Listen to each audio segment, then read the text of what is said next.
I told you I was going to be very human today. Thank you.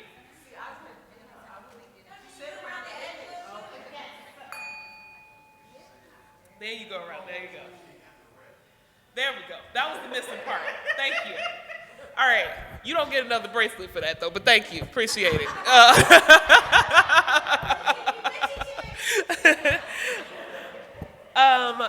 So, Ms. Kevonya gave me an idea of doing a theme where folks talk about any things that help them heal.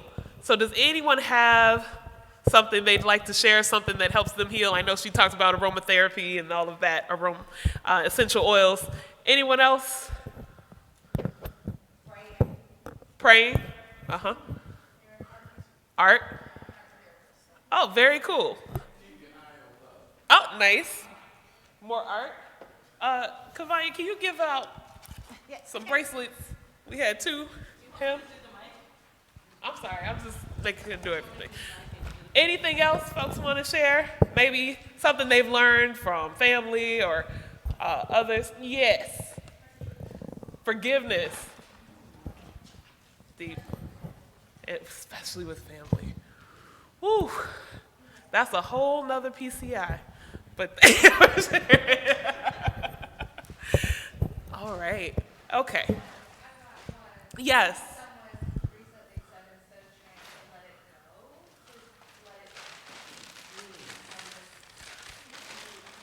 Let it be. Yes.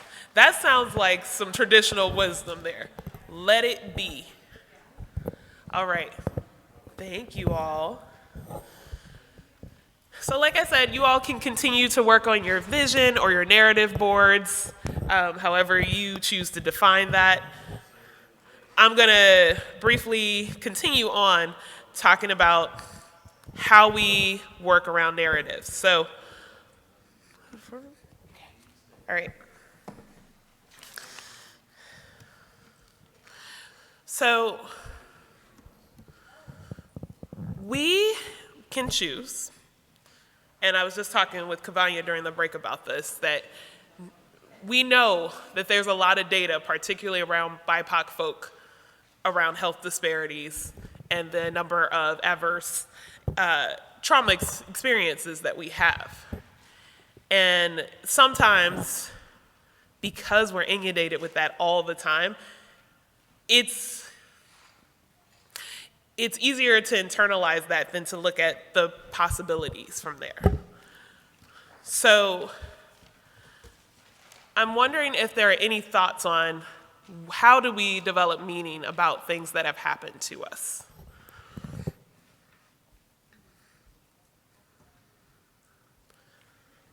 Yep.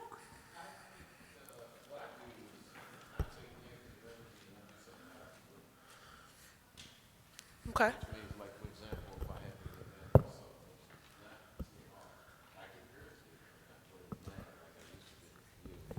Mm-hmm. Say if I'm irritated, I might just do some push-ups, or I might get irritated.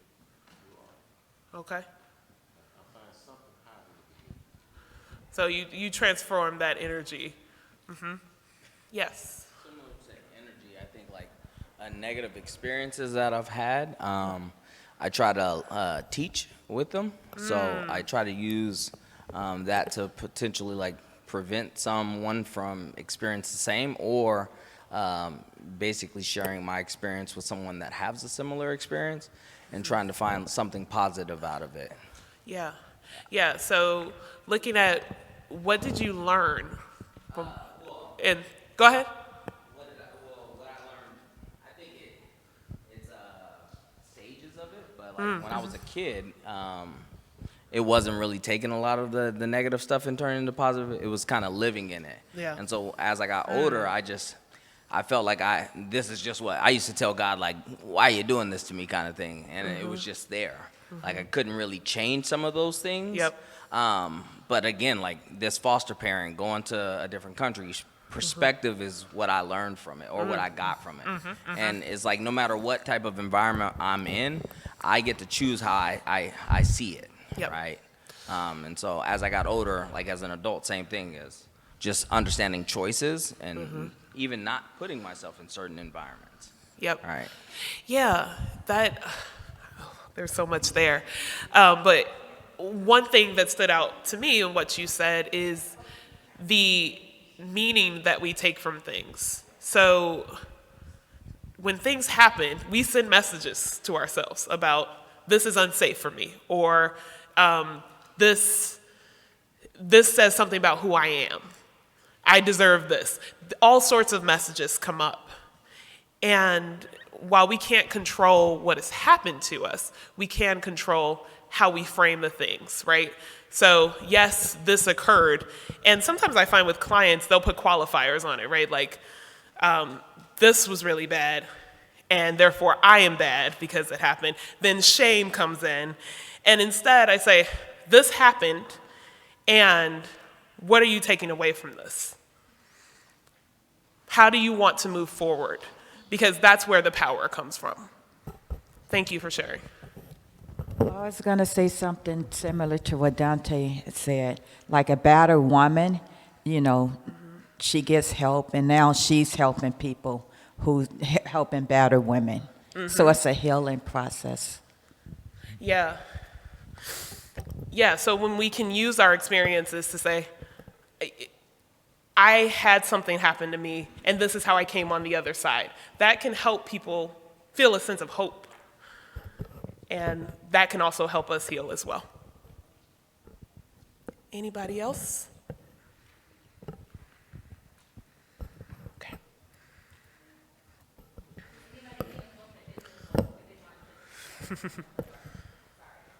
No, thank you.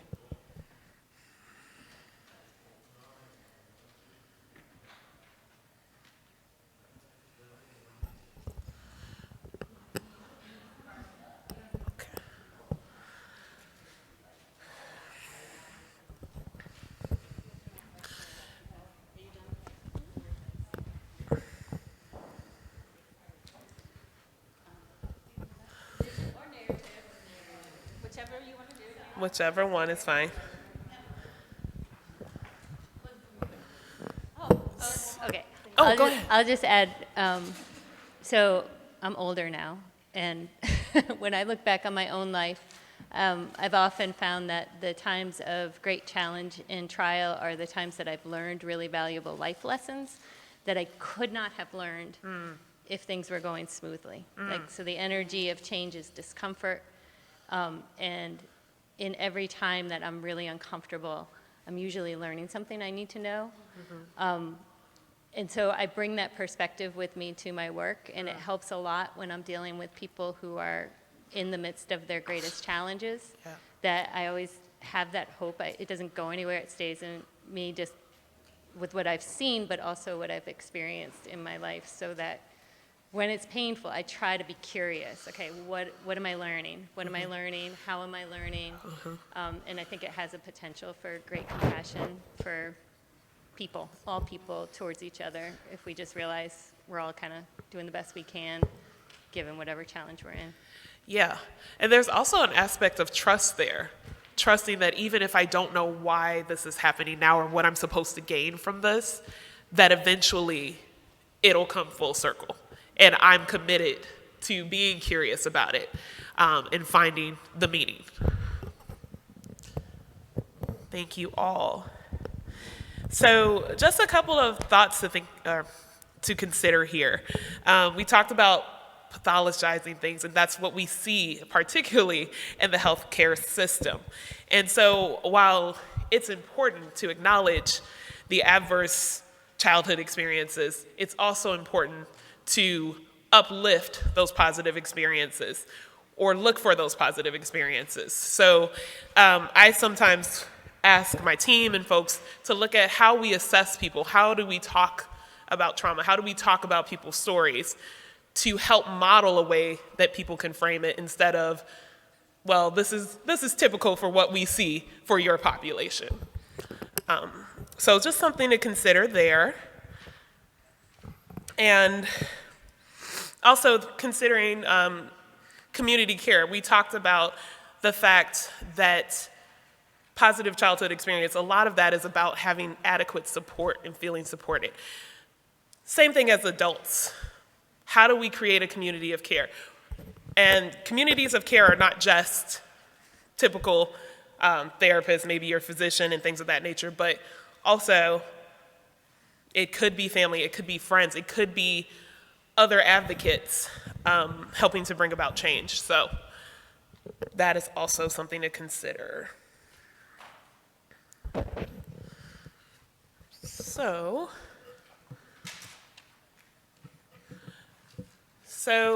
to create a holistic narrative, you want to recognize what's happening. So acknowledge how trauma is impacting your mind, what thoughts are coming up, what feelings might be coming up, your typical response to a trigger, your body's response. Integrate grounding techniques. So we talked about a few of those things. You can do meditation, deep breathing. Sometimes doing exercise helps for folks. So finding out what feels grounding for you, going out in nature, and state what meaning you're taking away from the experience. As we talked about, especially with trauma, it thrives off of shame. So the more that we can make sure that we have safe spaces to really look at see what's happened to us and get comfortable with that, we can also get comfortable with exploring what that might mean for us in the future. And of course, empathizing with self and others, continuing that self-compassion and compassion for each other throughout the process. So that is a very basic approach to that. But hopefully that's something that you can consider when doing your own narrative work or also working with clients or patients.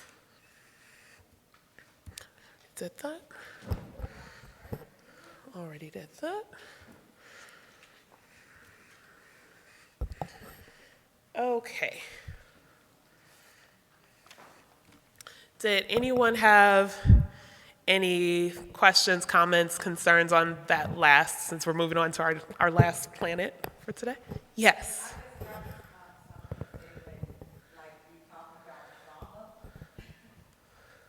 Being raised as a Christian, we're told to take it to God.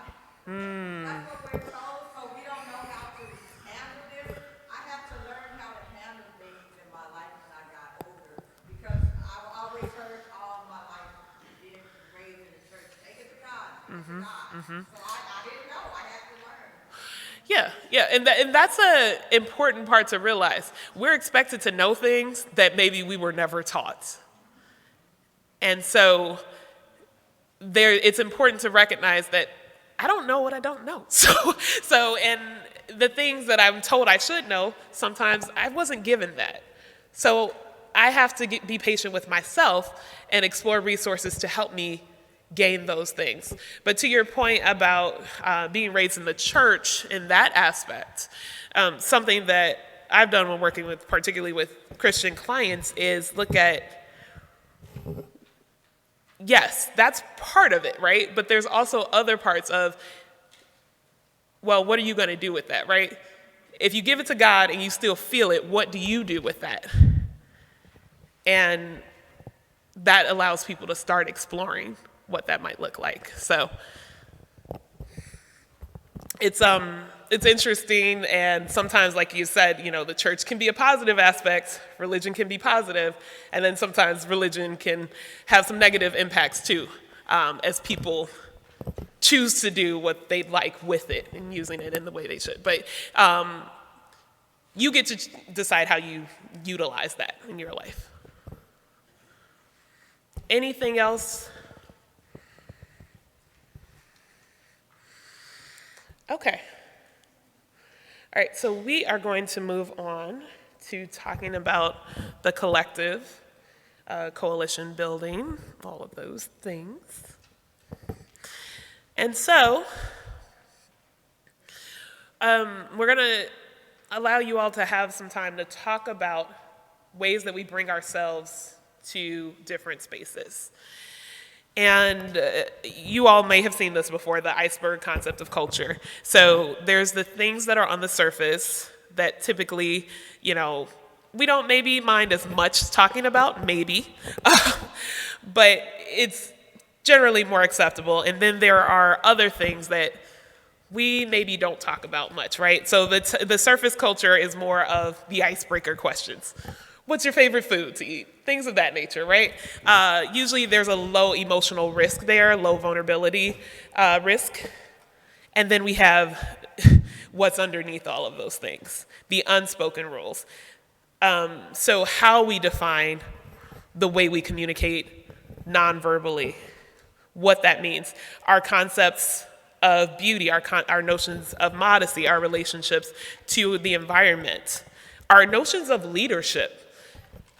I think that one is particularly interesting in our work. And mostly because I don't know if we really talk about that. I think there is an idea that leadership should look a certain way, and especially if you are a marginalized folk coming into this work, you want to fit in often. So that's something to think about. So and then there's also the unconscious rules again. So unspoken rules are basically the things I was talking about: rules of conduct, courtesy, family, concepts of family, what that looks like. These are also very vulnerable aspects. Emotional levels can be very high when discussing these things. And then there's unconscious rules. They're completely below these things, and that can be really difficult to talk about. So problem solving, roles related to age, sex, class, occupation, family. Those aspects we don't typically want to talk about because they can lead to conflict sometimes. So I want you to, I think most groups, we may have 1 or 2 groups of 3, but if you can pair up groups of 2 or 3, and I'd like for you to each take 5 minutes to talk about yourself. And you can choose to talk about things from from the iceberg or anything else. But go ahead and have a conversation.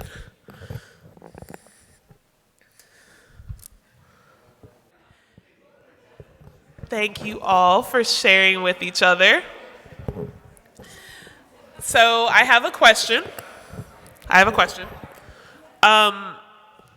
First off, how did we choose what we talked about? By the previous person, okay. Yes? Whatever came out of your head, okay.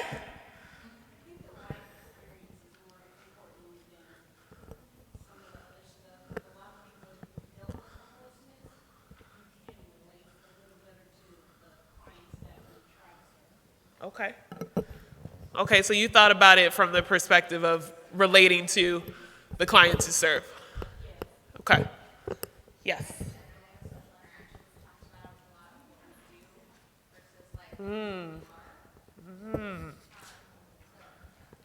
So she said a lot of what we do versus who we are.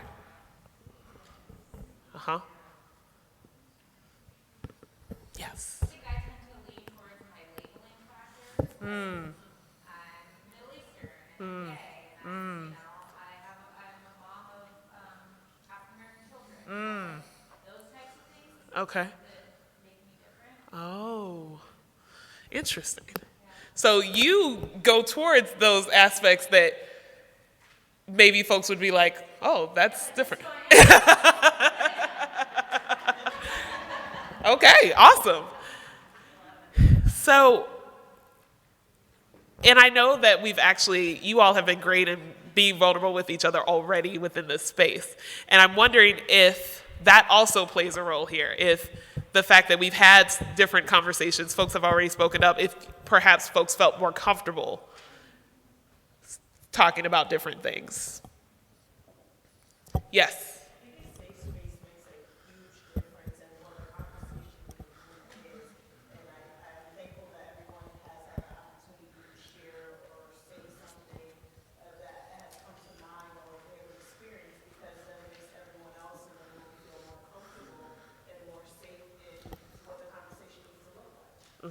Yeah. So you all normalized talking about your experiences. So actually, we created a culture in this space. And in normalizing these things, we actually can model it and also encourage other people to feel safe saying these things as well and describing themselves. Kevonya, you smiling back there. Good. I'm glad. I'm so glad. All right. So after the conference, where do we think we might be comfortable having these conversations? Do we feel like we'd be comfortable having these conversations? At home? Okay. You're uncomfortable not having them.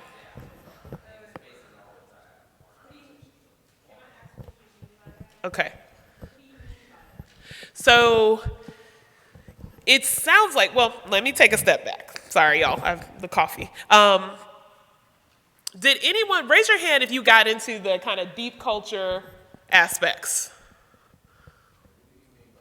So talking more about these things that we wouldn't usually talk about in general groups. So talking about concept of self, talking about different identities. Okay, so can you raise your hand so I could just get an idea? Okay. All right. Okay, thank you. Now, you got a halfway hand?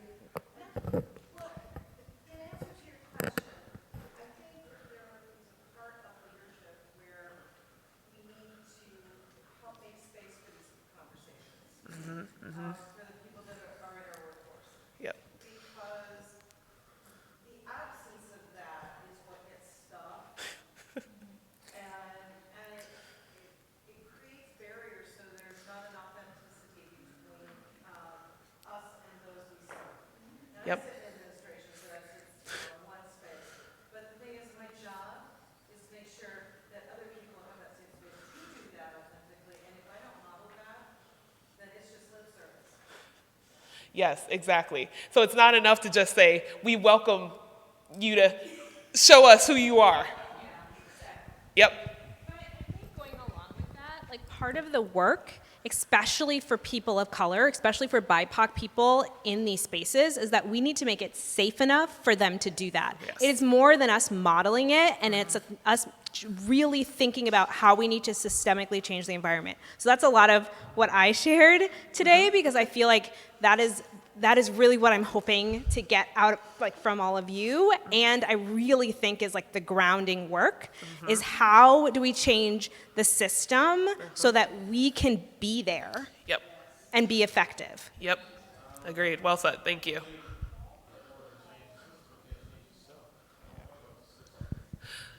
Yeah.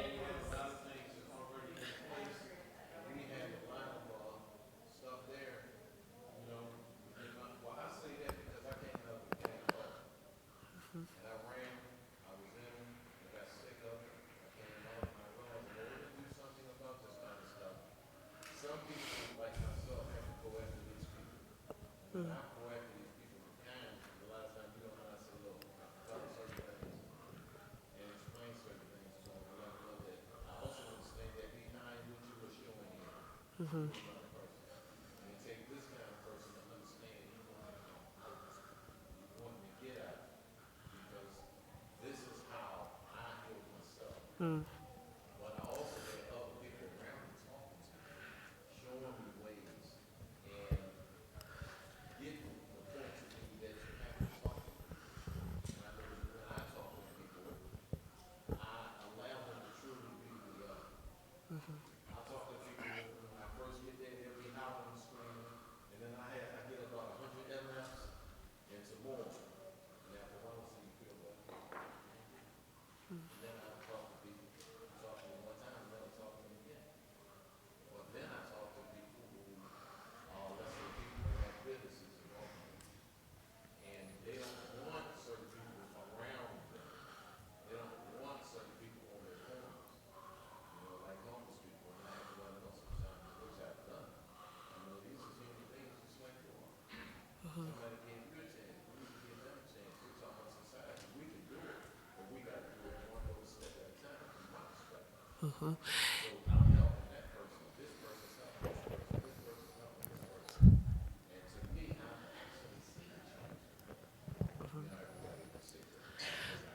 So this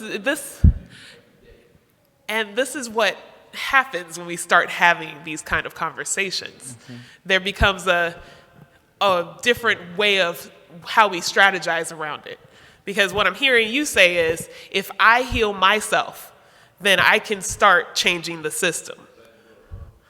Yeah, yeah. And other folks may say, well, actually the system, we need to do other things within the system that would help us heal too. So appreciate your perspective there. Yes. Yeah, I was just gonna speak on like the safety aspect. When I hear safety, I always think about like what is safety, right? Especially in terms of like mental health. I typically, like just growing up in therapy, my therapist over the course of my time in foster care, they would talk about, I just need to let you know this, and that. Like, if you talk about this or I feel like you're gonna hurt yourself or whatever, right? That's kind of where I shut down, is like, that's the system. Like, that is a system type of thing. And I understand those things. But, when we lead with that, sometimes I automatically put up these barriers in my head, right? And I'm asking myself, are there ways, especially when we're talking about people of color, but young men of color in general, that just don't know how to express themselves, don't know how to accept this type of help. And then I'm like, ooh, if I say this, is that considered hurting myself or thinking about hurting someone else? Or like how do I kind of go into this vulnerable and authentically be myself to get the help that I'm needing, whether it's for behavioral change or if it's for grief. Yeah. And so a lot of times when I think about safety and I hear safety, I always think like, what does that actually mean to providers? And how can they culturally adapt to support people that have culturally not been supported in therapy or mental health? Yep. Right. Yeah. And then when I hear him talking about, what was your name? Albert, talking about it's not really the system, to an extent I agree. I don't know if he was talking about it in the way that if we focus on ourselves and we build ourselves, systems don't really matter. Later in my life, I wouldn't say later in my life like I'm super older, but the idea is like earlier or later in my young adult life, I would say, I started to think about like, well, the system keeps failing me or failing my peers.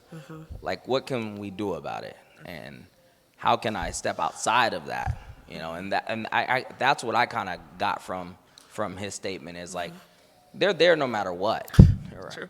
So like, how do you work outside of that, or build something that they maybe support instead of vice versa maybe. But I don't know. I think a lot of times I hear those things and I'm like, safety is one thing, systems is another. That's a great point. There is an aspect there of, can I be innovative if needed, right? If I can't infiltrate the system in the way I want to, can I do something outside? I forgot the question. So. I had an answer. I just forgot the question. Oh, you have the answer? No, I had an answer. I just forgot the question. Okay, so I was asking about having these kind of conversations in other spaces, and what helps that.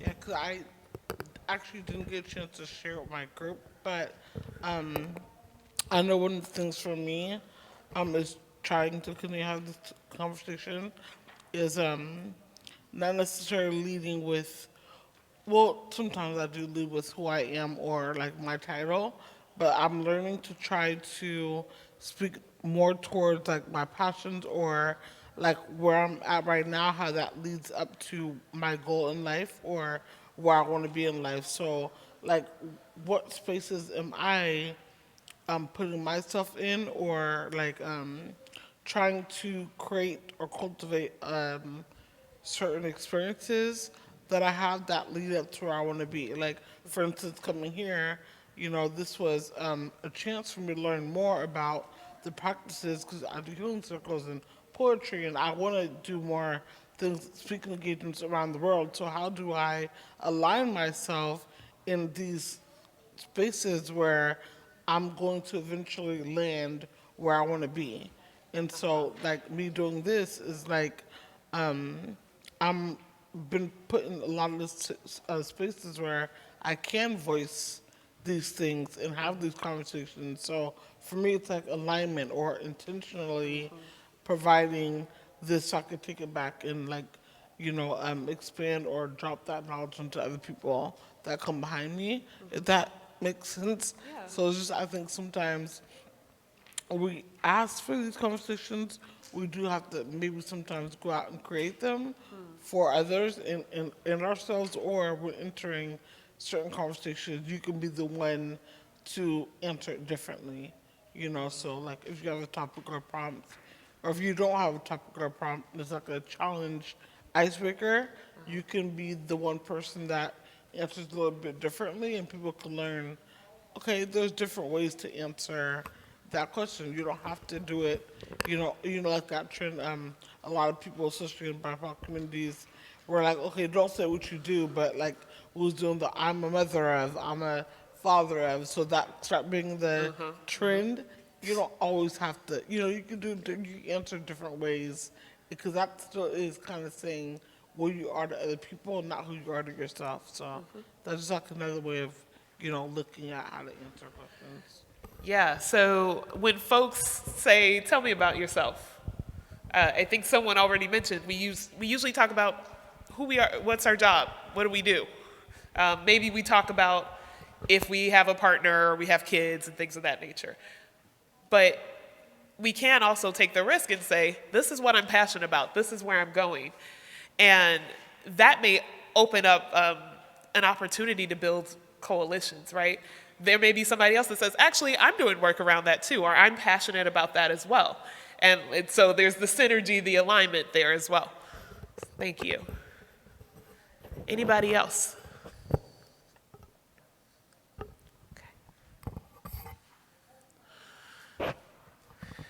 Okay. I'm going to talk a little bit about pods, because we'll do a pod activity, but essentially a pod is a way that we set up different networks. So I'm going to talk more about that in a second, but those are areas where we can look at who we're sharing with and what levels we're sharing things with, right? So we've talked a little bit about not always feeling safe in certain spaces, talking to be vulnerable and sharing certain aspects of ourselves. And a strength-based approach would be, we can work on changing that, right? Or we can we can talk to those who are creating those spaces to see if they're willing to partner with us in creating safe spaces. Or we can also say, I am going to also allow myself to be in other spaces where I do feel safe. I'm going to explore those options as well. So all of this requires a certain level of vulnerability. And vulnerability is commonly used to describe the potential of being harmed. I like to think of vulnerability as the opportunity for me to be human. And as a recovering superwoman, I find that that is very important. That is actually grounding for me. Now, I'm not saying that I get vulnerable with everybody on every level all the time, but doing narrative work on myself and healing, I know that there are certain aspects of myself that I can share now, and I feel strengthened in sharing, and I can be strategic in sharing that as well. So we'll talk about a coalition, which it can be an alliance or union of different people, communities, or groups working for a common cause, and it can be short or long term. We'll talk about social justice. I like to look at social justice as more of transformative justice. So I think this kind of speaks to a little bit what you were saying, Albert, in terms of how do we transform ourselves? How do we transform communities and eventually transform society? Any questions or comments on that? Yes, sir.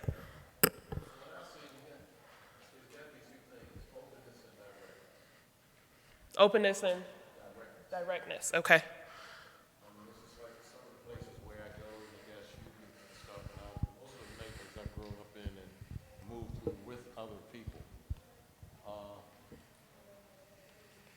lot of times you just gotta talk to people and let them take it. Sometimes people are not gonna talk to you, but they get it. But you have to wait until they get it to act upon it. And once they do that, then what you done put out is already out there. But if there is no openness, it's gonna be, it's like real hard.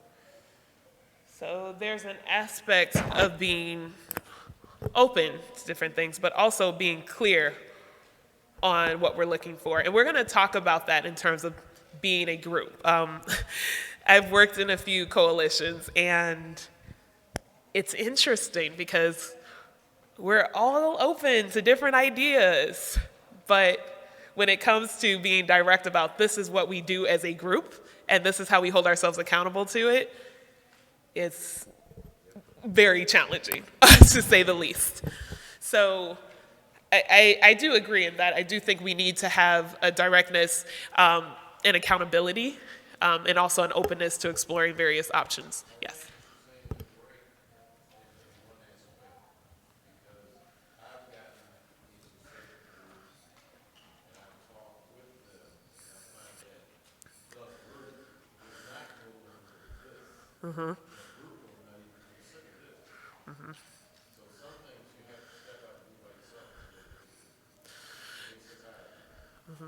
Yeah. Yeah.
Yeah, so asking, right? Saying, this is the need. Oh, yeah, that's the truth, and being understanding that some folks are going to say no. Yeah, yeah, and I think that tenacity takes a certain amount of work on your wellness end, right? To be able to keep going, because if you don't take care of yourself, consistently hearing that no would more than likely stop you from continuing that work, right? Yes. So sometimes when I think about change in an organization, I think of an eagle-eye view, and I talk about it as the people that write the workflow, right? I don't write a workflow, I'm a direct care provider. But the communication between the two.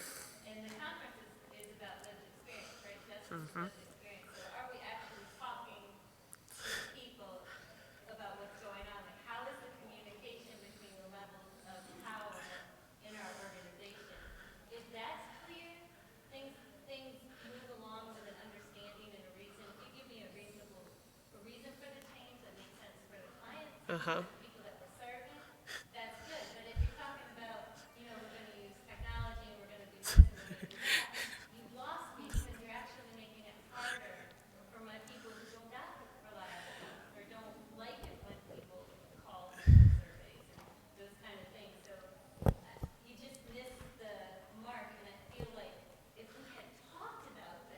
Right. We could have implemented this differently. I can get you the information you want, and it could be a healing experience for the person who's giving their opinion or has an idea of how things actually work when it's being served. Like, Yeah. they really serve it. So when you talk about that, I just think about that communication between the mouse view and the eagle, and like, how's that going? Oh my goodness. I feel like we're stuck in the middle. Like a lot of times the providers are stuck in the middle, and we're like a part of the harm. Oh man. Oh man. No, no. I'm trying not to get myself in trouble, but I'm going ahead and tell y'all the story nonetheless. I was at another conference last week actually, and it was mostly federal organizations talking about HUD and all of those things, and they mentioned technology, and they're like, if we can just get everybody to do these VR projects or whatnot, then we'd be great, no problem. But the problem is they are there, and they don't necessarily have the knowledge that someone doing the direct service work could say, maybe we can get a subpopulation access to this, but this isn't going to work for everyone. And so we have folks who are administrators who get this information from feds and other funders and all sorts of things, and they say, this is great, this works. And then they tell us to make it work.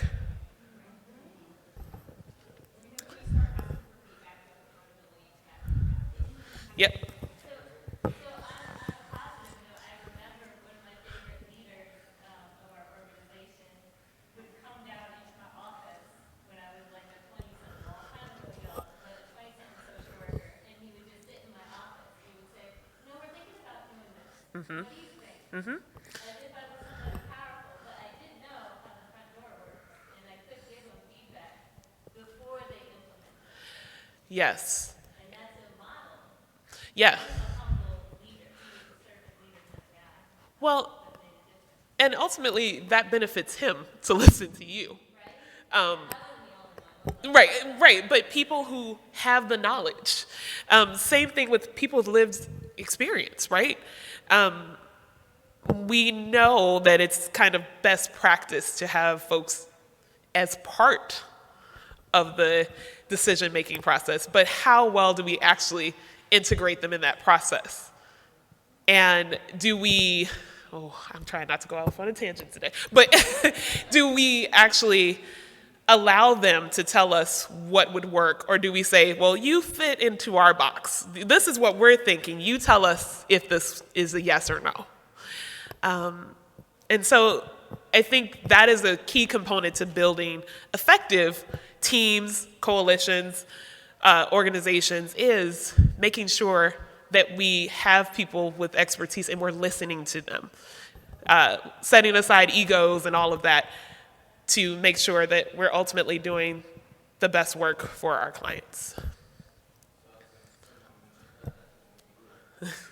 Yes.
Yep.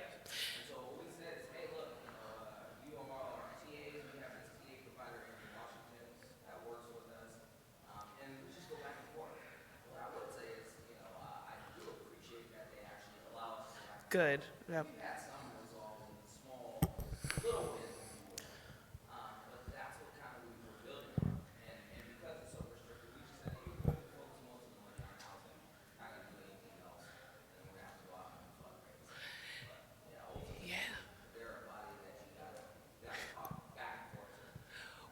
and I love that you found the opportunity there. You know, you notice that there was an openness to having a discussion. And I do think there are a lot of organizations that are starting to say, okay, we maybe weren't doing this the right way, right? So, and it's hard to say, I don't really know what is the right way. But,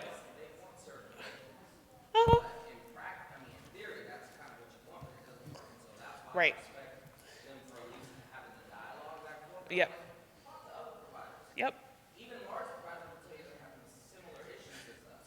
Because what you guys are theorizing just doesn't work in practice, maybe in this community, maybe some other community, but not this one. Well, yeah, and it's the modeling again, right? So maybe in larger organizations, they may or may not say something because maybe they're like, hey, we need these grants to continue, right? We need that money. And so that's how we continue to have these same RFPs and things of that nature, because it's like, well, they can figure it out. Surely smaller organizations can do the same. So thank you for sharing that. Anybody else? Okay. So we've already started talking about this a bit, but the components of a coalition, a team, these are just a few general components that I've found helpful in a few coalitions that I've been a part of. First is having a guiding statement, being clear on your why. So I once worked with an organization that said, we want to end homelessness. That's it. And okay, that's great. But you also have to look at what are the other things that are going to come along the way, right? Because if we say we're going to end homelessness and it takes us years, or we don't even get close, it's going to be hard to keep that team together, because it's possible. But we also want to make sure that if that is our guiding statement and we know why we're at the table, that we also are setting goals for ourselves and benchmarks along the way. And sometimes that is where there can be some conflict, because while we may have a similar vision, how we get there might be different for people. We also want to make sure that we have diverse identities at the table.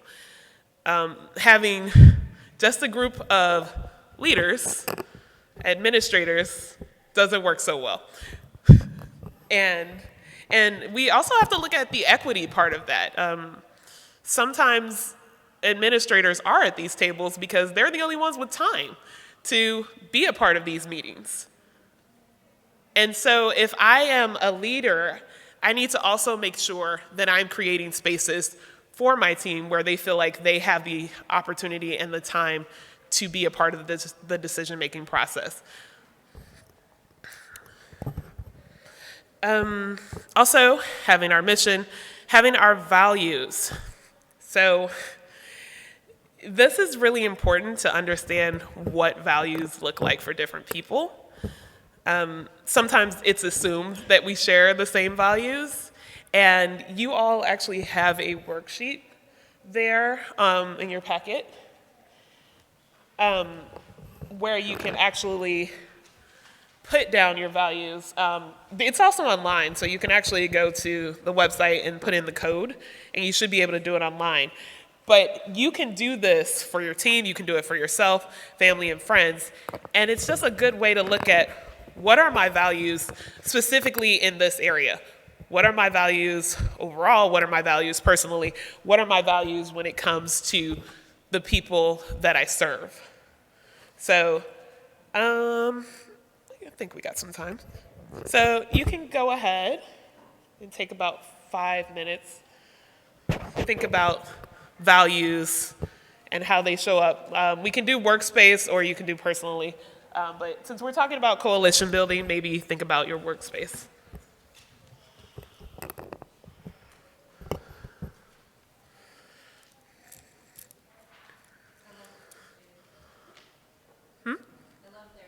Oh, yes, therapist aid is awesome. And you can edit the worksheets, which is even more awesome. Yeah, so you have to get a paid subscription for that. But I think it's like $5 a year or something. It's cheap, yeah.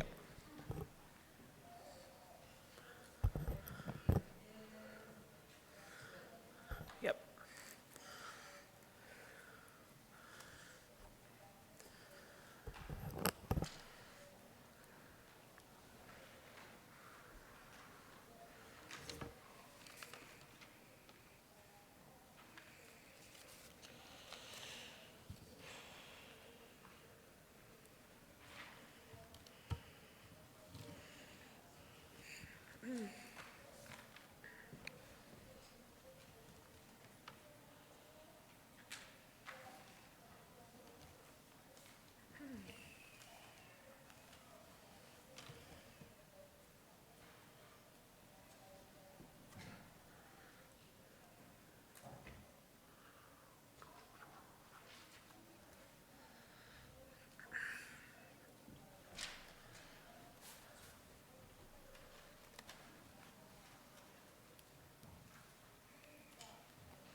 I'm just kidding.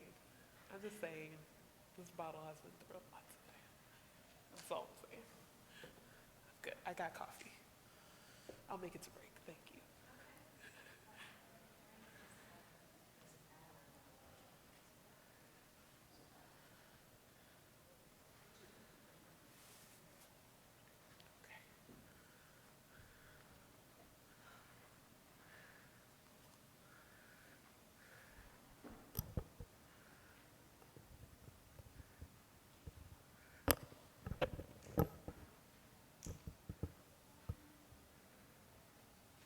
Okay. While some folks are finishing up, does anyone have any comments on what it was like to do that activity? Yep.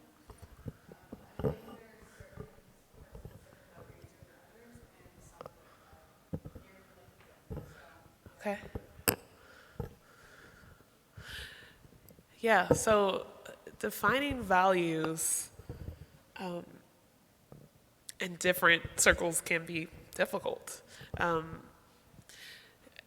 For me, it's very easy to talk about my values within work because I feel like that's often the most reinforced, and those are the ones I think about the most often. But when it comes to my values with my family and friends, sometimes that's difficult. And then how I'm upholding values for myself can also be challenging. Anybody else?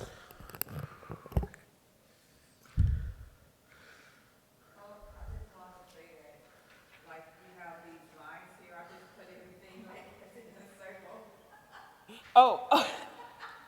Okay. Yeah, circular, I didn't actually put stuff, except for myself, and I put it on mine. Okay. Okay. Well, so then, are you saying that for you, the values are the same for your friends, your family? It's not the same, I'm just Okay. saying I didn't put it on the, like, on Oh, mine. no, that's I fine. didn't put it up down, I just Oh, got it. yeah, no, that's fine. However you want to do that.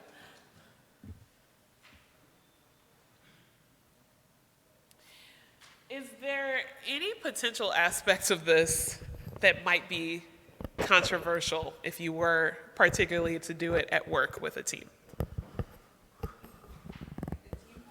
Yeah.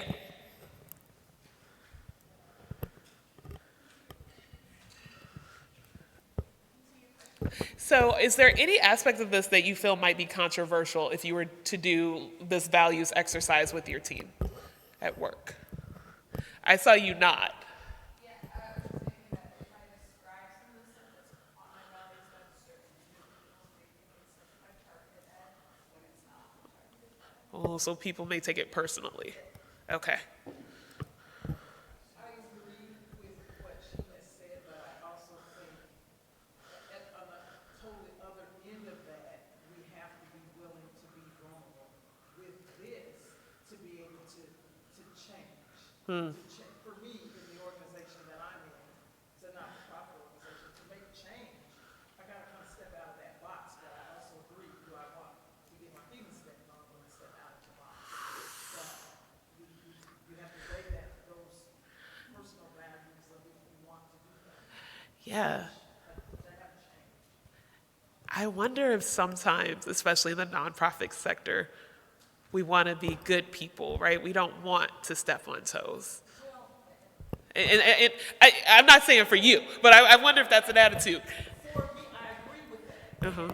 As I'm a social worker, Okay. Oh, yeah. So, another story, I've been working for a long time, but it's another story. yep. But at some point, for me, I have to say, okay, if I'm gonna make change for the homeless youth that I work with, I've got to step out of that box and let my administration and the people I work with know that for us to change, to benefit the people we're serving, we have to come together. And it has to be a change. And sometimes that is me pushing a little bit outside of what my limit. So it might be having a little ouch. Yeah, yeah. You're risking. Like, I think it is just what you're saying, you have to kind of weigh that. Yep. But for different people, the risk will be different. Absolutely. Yep. Very true. So we could possibly talk about values, but there is a risk that some people might feel a certain way, and then how do we deal with that? Okay. Yes. Also, I think how people define their own values varies very much. And so, like, if that's where it could be a little, probably could come into maybe some conflict. Like, I was thinking for me, like, a lot of the things are based for, like, my spirituality guides all the other things. And I know that can mean something completely different for someone else. And then, like, the historical context is the like context of what I believe, like, has marginalized other people. So it's just, it can get into like instances where two when you don't have like a common definition of what you're trying to bring. Or just I guess like acknowledging that we all come with our own experiences. Yeah. And then like coming with a common core values, how that influences. Yeah. Yeah. So do we need to completely understand someone else's value in order to work with them? Okay. Why not?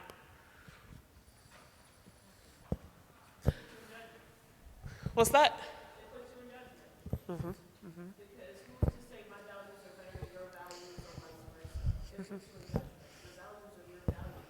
If you're working with someone, it's about the job and the people that you serve. It's not about necessarily your values because at the end of the day, some of the clients you serve, you may not agree with Right. Like I was in a training last week Friday, and the gentleman asked about assisting someone who's a pedophile. He's working with someone who's homeless, who's a pedophile, and how do you deal with that? And I said to him, unfortunately, we may not like it, and our values may be different, but guess what? You're not helping the pedophile, you're helping the person to find housing, you're helping the person to find a job. It's not you're not judge, jury, or executioner. He's already served his time, he's already done that. That's not what you're dealing with. You're dealing with that person, whatever that matter is in that capacity. So I don't think values should come into it because we're not going to all have the same values, and that's something we can argue till the end of time when we're not gonna all. Yeah. Yeah. Also, it depends on our cultures. Because a lot of times my culture doesn't agree with your culture. No matter what, even though we know each other well enough that our values could, but looking at this, some of our values are the same for our team. But I was raised one way, she was raised one way. My values might be different, but in our work experience, our values are the same because we're dealing with a homeless population. If it was me and I was having to deal with myself, I have a whole different way of dealing with it. Yeah. So I'm hearing that your values might be different, but you still have some values that are the same for the team. And there's, When you're thinking of work, there's a lot of things that match yeah. because we're all working for the same thing. So perhaps there's an understanding that in certain aspects, our values are going to be different, and we're going to draw different meanings from them. But as a team, we have core values. Yes. Go ahead. I was just gonna say that it depends on, for me, it depends on who the person is. Because like with clients, I can work with anyone. I can see anyone for therapy because what their problems are has nothing to do with me. They could be a pedophile, they could be cheating on their wife, they could, anything. Like, that has nothing to do with me. I'm here to be of service and a servant to them. Yep.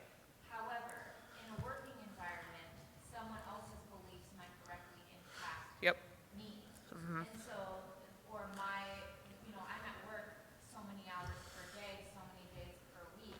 If someone else's values or behaviors, because of those values, directly impact me in a negative way, then that's harder. Yep. Yeah.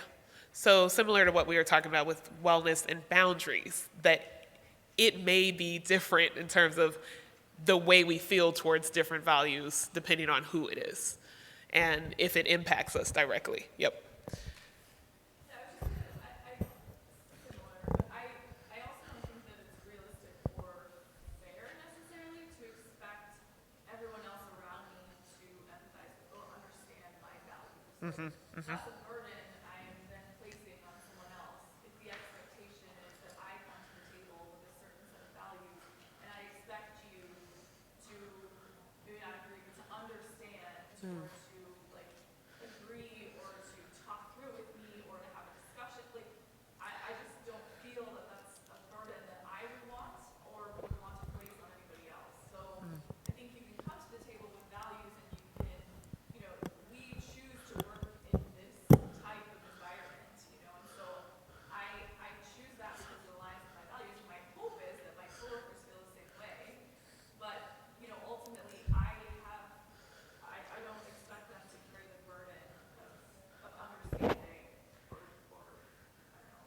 empathizing with my values. Yeah. So is it important for them to respect your values? Yes, Okay. respect and boundaries is extremely important, but I wouldn't want someone to feel obligated, I guess, to see my side of in sort of more trivial, I guess, scenarios. I think when it comes to, yes, treating the clients and treating patients, there are core values that I would expect everybody to share, similar to what everyone else has been talking about. Like, don't come with judgment, don't come with expectations.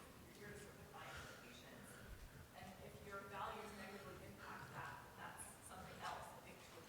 But if in like friendship situation or family situations, which can get very dicey, I'm sure we all know, that, you know, bringing that kind of expectation to the table is not always realistic.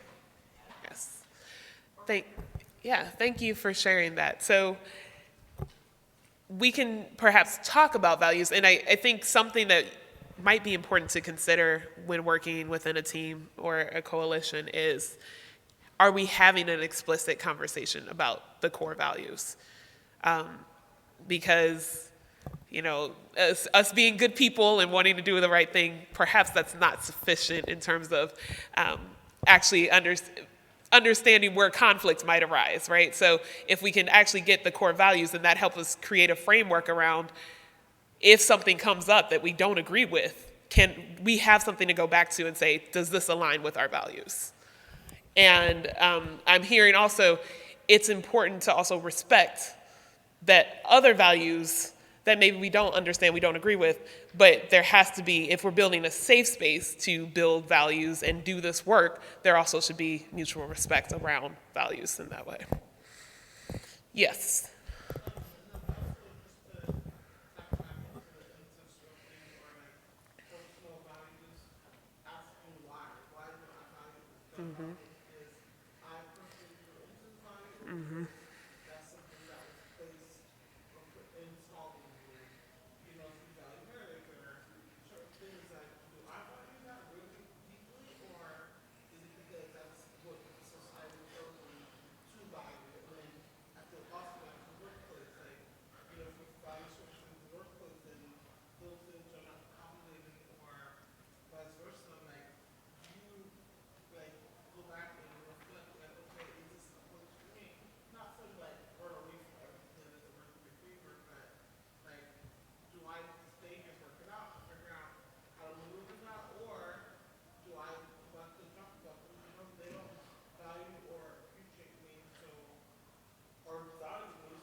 Yep. Yeah. So exploring your why in terms of values is very important, because you may actually be holding yourself back in some ways, right? If we only accept things because someone else told us and we don't ask ourselves why. First of all, it's hard to advocate that way, right?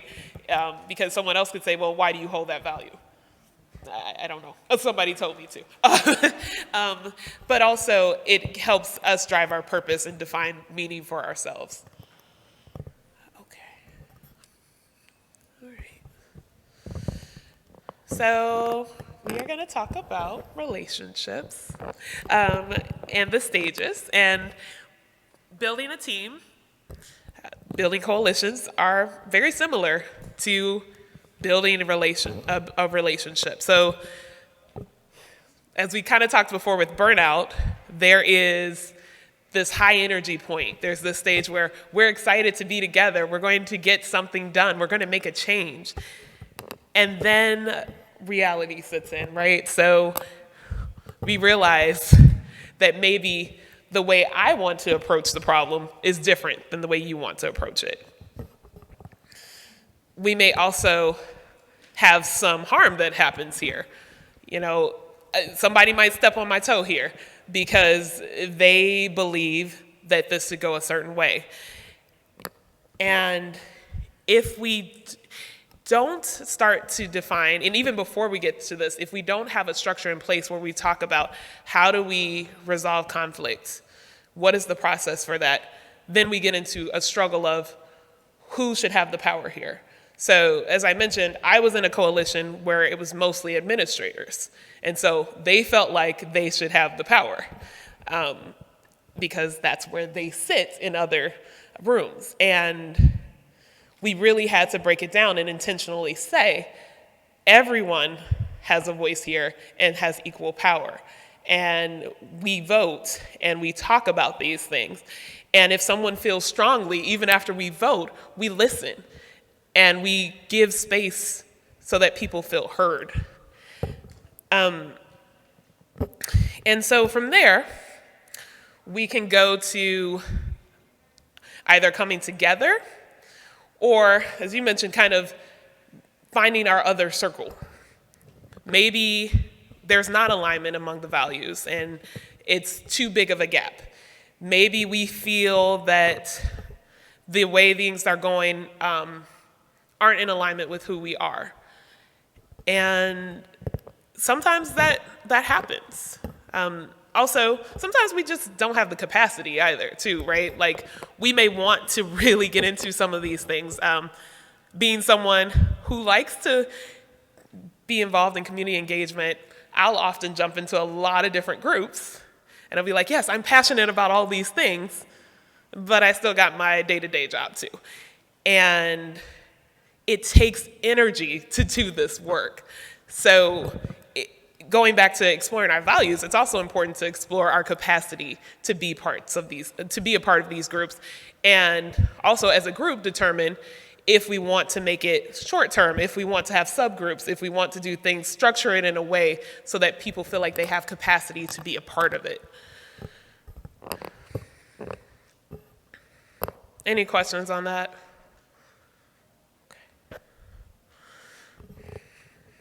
Okay. So a couple of tips for difficult conversations. One, don't wait until something happens to discuss controversial topics. So working with people experiencing homelessness, there's a lot of systemic issues that come up. There's a lot of beliefs and biases that come up. I recommend we start having those conversations before the problem arises. Often, I recommend that a group make sure that they are involved in implicit bias trainings and that there is an understanding that we all have bias and that shows up in the work. So starting those conversations beforehand normalizes that we as humans are going to have some controversy and can help create a safe space for discussion. Be intentional on when, where, and how you frame the discussion. So maybe having a team meeting right after folks have been out in the field all day to discuss something that's going on that within the group dynamic that's problematic might not be the best time. Also, some people may not want to talk in front of the group and all of that. So it's important to know your team, know the people you're working with, know your coalition. I didn't think this was really that important until we did an agenda set. So having an agenda ahead of time is important. Also giving people an opportunity to speak into the agenda is important as well. So those things that may feel somewhat bureaucratic at times can also help us prepare to have difficult conversations. So it's just a tool to consider with working with your group. Bringing someone in who's not intimately involved with the situation to moderate can also be helpful. Training self and staff on nonviolent communication. Rosenberg has a book on that that's really good.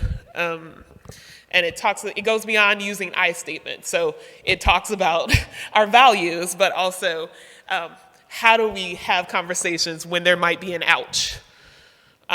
So highly recommend that book. Hold everyone accountable to adhering the group norms. So if I am a direct service provider, I should be able to tell an administrator in the group, you're violating this norm here, and naming that. And I think sometimes that feels risky, but if we really want to change structures, we have to recognize that often people come into these spaces too with still a very systemic thought process around power dynamics and things of that nature. So as administrators and leadership, we need to make sure we're holding each other accountable to being able to take that feedback, but also folks with lived experience, direct service providers, anyone should be able to call out when a group norm is not being adhered to. And decide as a team on what steps are needed and develop a plan to complete it. So we've had a discussion about what happened. We decide together how we're going to move forward, and we develop a plan. So it's not enough to just talk about it and say, we did it, we're done. We also have to have a plan and have follow-up as well. Any questions on that? Yes. Specifically about EDI or JEDI teams within an organization made up of staff or a coalition outside of? So I am talking more about coalitions. So I do a coalition within my workspace. So it's healthcare providers, shelter providers, folks with lived experience, and then also I have a racial equity group, so within my organization. So it can go either way, but I'm speaking more specifically to kind of coalition building. Yes.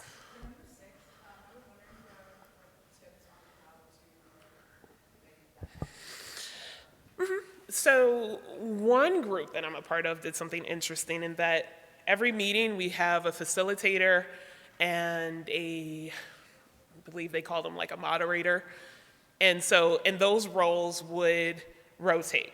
And so the moderator essentially would be able to call out certain things, right? Like, I noticed this. Anyone else could do it as well, but it was that person's responsibility for the meeting to call it out.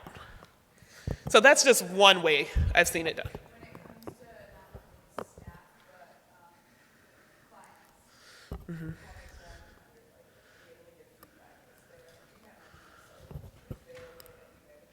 you guys have that? So I believe very strongly in making sure that folks with lived experience are actually at the tables of decision making. So they're in governance for one of our housing programs. And so we use that to say, this is how we agree governance runs things essentially. So we are going to make sure that we already have that structure in place. They're part of that process.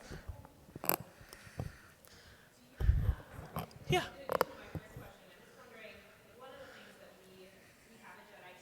Okay. Mm-hmm. We struggle a lot still with like hierarchical, like that, the established hierarchy of the organization. Filter into that space, even though part of our guiding principles are that we have collaborative leadership. And so, like, are there specific recommendations for like structuring the actual organization of these coalitions in a way that works against already systematic hierarchies, like who is actually facilitating or who is sending out emails? Like, is there best practices for that at all? Or, we struggle with that as well. Yeah. We have a similar, and at first, in the senior leadership, the C-suite was going to stay out purposefully to allow that space.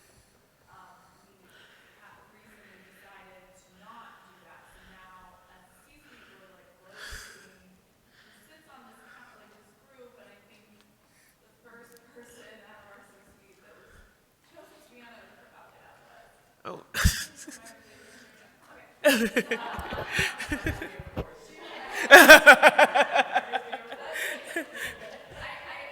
that, she struggles with confrontation a lot, and she's more removed from like day-to-day operations. And so the dynamic of the group,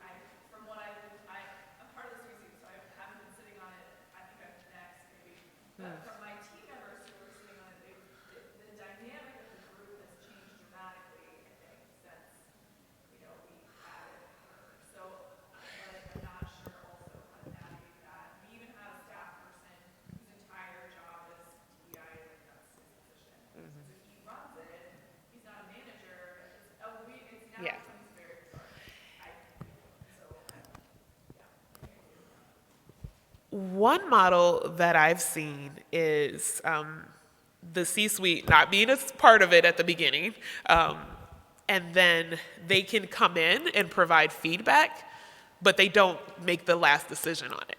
So they're not voting. And so that seems to have worked for that organization. It's a little interesting, but I know well, our JEDI person's running, so she'll comment more specifically on that. But I think to your point, if we're really going to interrupt some power dynamics, we need to explicitly state, look, you all always make this final decision, and you're not involved in the day-to-day, so we want to give the power to the folks who are involved in that way. Go ahead. And also set the norms. So when I did it for my prior organization, there was a C-suite person that was on our EDI, so Equity Diversity Inclusion Committee. But in our initial statement that was drafted by the committee together, it stated what the roles were. And the leadership roles were to remove barriers, right? To provide insight on what leadership sees as issues, and if we were proposing a thing, they'd be like, okay, you guys, I see what you propose, and these are what we see as the barriers, and work with us to navigate either breaking down those barriers, working around, or changing, and those what the dynamics are. So we specified what the C-suite's role was. It was not to dictate, and I removed hierarchy, and it was very clear. I'm like, when we walk into this room, this A is a safe space. We had safe space agreements. Hierarchy was not part of it, and my prior CEO respected that. She was very good about that. She respected that, and literally took that to heart. So she didn't feel the need to do the power plays. I was actually in your person's same position. I was the EDI facilitator, which was a self-given title, not given by the organization, but I was also the chick that literally ran and developed everything. But again, I had my CEO's backup at the time. And so yeah, so it allowed us to do it, but you need to set those norms. You need to set those norms, identify those roles. And if you see someone who is in C-suite who is a problem, then that is a person not to be on that committee. Even if you rotate through until they can grow. And part of my EDI committee's activity was we met every 3 weeks, so that meant every other month we met twice a month. The month that we met twice a month, the first month we did tactics and agenda. The second one was education. Because just Nice. because you're on that committee does not mean that you're educated. We all need to grow. That part, absolutely. Yes. Just as a quick question, you speak on the norms. How important is it to start those norms for the group early versus At the beginning. Absolutely. now we got a problem, now we're trying to fix it? Well, okay, so again, I'm not trying to do this. So y'all should be in her learning lab on Friday. It's sold out, but hopefully you got to, or Thursday, I'm sorry. If you still here on Thursday, just pop by. And so what you can do is, if you didn't set those norms in the beginning, you can still set them now as an active restorative practice. In order to restore harmony within this group, we need to engage in this restorative practice. And as part of this restorative practice, we got to resolve that conflict. And we are going to now establish X, Y, and Z. Yes, so thank you for that, Kevonya. And that's the importance of developing that structure. So part of this is taking ownership and saying, you said we're doing racial equity work, so this is what this looks like. And then, yes, leadership needs to buy in and say, okay, well, this is what we're doing then. But you all have the power then to determine how that looks. And if you set it up at the get-go, that helps. But if not, you can still do it. And you might need to change it along the way a bit too. So, but I really appreciate, Kevonya, your point about the education part, because I do think, especially with racial equity, it's assumed that people understand what that looks like and all of that, and then we're supposed to just make it work for our organization. So thank you for that. Okay, so we have 7 minutes before our break. I did want to go into the pod activity, and you can start it, you can do it afterwards, whatever works for you. So the pod mapping activity was actually created by the Bay Area Transformative Justice Collective as a way to actually resolve. So we were talking about some restorative work. That was a way to have survivors of violence actually create networks of community care, but also have some accountability for those who harmed them. And they found that it was actually helpful to do as a group. It was also helpful for their clients in other aspects to engage in this as well. So what you're gonna do is write your name in the middle gray circle. I think you all have a handout for this one. And so on the handout, you'll see the darkened circle in the middle. That's where you go. The surrounding bold outline circles, that's your pod. So these are the folks that you feel like are there for you. That's your support. Those are the people you can feel vulnerable with. Those are the people that come through for you. It can be for work. You can decide if you want to do a personal work. But since we're talking about coalition building, team building, you might want to do it for work, but however you want to use it, that's fine. So the dotted lines surrounding your pod are people who are movable. So there are people who could be moved into your pod but need a little more work. So to Kevonya's point, right, like maybe there's someone in the C-suite that's not as knowledgeable about what's happening, right? But they have an openness, they have curiosity. Maybe they can move. We don't know yet, but maybe. Like, nah. And I should say, don't try to fill it all. Most people don't fill all of these circles. So, more dotted? Well, you... However you define those circles, okay? So the larger circles are for networks, communities, or groups that could be resources to you. So, for example, with one of the coalitions I'm a part of, we see that there's a lot of legal issues with the population that we serve. So we're trying to get more connected to legal networks. And we've identified a few within the city that we can possibly work with. We don't have that connection yet, but they may be someone that can provide a specific support for us. So that is that exercise. Any questions? Awesome. All right, and I will let you all know when it's 1 or 2:30. So, or 2:30. I'm sorry, y'all. I'm still on Central Time on my watch. Feel free. You have a 30-minute break.